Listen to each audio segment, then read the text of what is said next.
கண்டிப்பா பொல்லு காதல் சொல்லங்க மட்டும் கொஞ்சம் கொஞ்சம் தமிழ் இங்கே வீட்டுல சோறாக்கவே தண்ணில சோடி ஆட்டம் போறீங்களோ? ஒழுங்கா தண்ணி எடுக்கல விளக்கமாறு எடுத்து வெளுத்து வாங்கிருவேன்.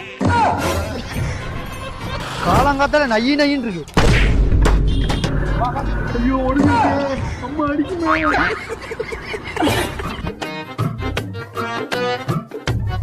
காலங்காத்தால உங்க அம்மா வேற தண்ணி இல்லைன்னா சந்திரமையா மாறா மாண்டி.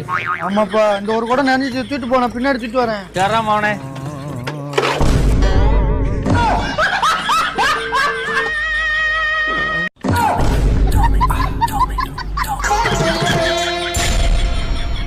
பார், முழுசா சந்திரமுகியா மாறி இருக்கிறவன் மனைவி கங்காவை பார்.